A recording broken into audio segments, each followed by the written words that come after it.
Je sais pas pour vous, mais quand j'ai voulu m'installer au Japon, le premier problème auquel je me suis confronté, c'est le virement bancaire, qu'on appelle le furikomi. Bah, du coup, aujourd'hui, je vous en parle.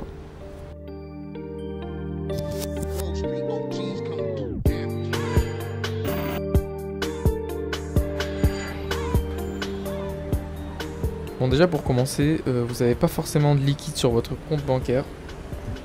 Donc, première chose, c'est de faire un dépôt d'espèces. Donc pour ça, c'est très simple. Vous avez ce bouton en haut à gauche, Azuke Ire. Je mettrai les kanji dans la description, ce sera plus simple.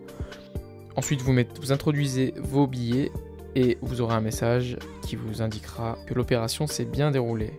Une fois que c'est terminé, on va pouvoir envoyer les sous depuis notre compte bancaire vers le compte du destinataire. Alors premièrement, vous allez cliquer sur le bouton Gosokin, envoi d'argent. Ensuite, vous avez un deuxième écran qui vous demande si c'est un compte de Yucho ou alors un compte en banque différent. Dans mon cas, c'est la banque Mitsubishi UFJ, donc je vais prendre la deuxième option. Ensuite, vous mettez votre code, donc là je cache bien sûr. Et là, vous allez avoir le nom des banques qui va apparaître. Nous, ce qui va nous intéresser, c'est les 5 qui sont sur la gauche, en partant du haut, Saitama Risona Ginko, Mizuho Ginko, Mitsui Sumitomo Ginko, Mitsubishi UFJ Ginko et Risona Ginko en bas. Donc moi, je vais opter pour Mitsubishi UFJ. Donc une fois que c'est fait, là, ensuite, il faudra mettre la première syllabe de votre branche.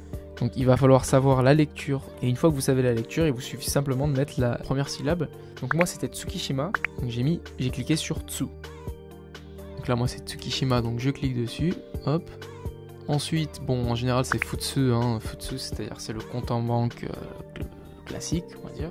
Ensuite le numéro de compte en banque, et pour terminer, combien vous voulez transférer. Voilà. Vous allez avoir une annonce des frais. Bon, là j'ai 216 yens de frais. Ensuite là vous pouvez marquer votre nom pour indiquer à la personne qui fait le transfert. Votre numéro de téléphone. Et là vous avez récapitulatif de toutes les informations que vous avez rentrées. Et du coup vous allez pouvoir vérifier que votre virement a été fait vers la bonne personne. Donc ça ce sera la 4e case en partant du haut. Uketorinin me, donc le nom de la personne qui va recevoir en fait ce virement. Donc là vous mettez Kakunin, le bouton en bas à droite, et pour finir vous allez avoir une annonce qui vous demande si vous voulez enregistrer ou pas le compte en banque. Donc là vous mettez Hi forcément pour enregistrer, et après vous évitez de refaire toute la manipulation. Donc là ça me dit que ça a été enregistré, et je récupère mon carnet avec le ticket. Voilà, c'est tout pour cette vidéo, j'espère que ça vous aidera. Allez, à la prochaine, sur Oulamichi bien sûr.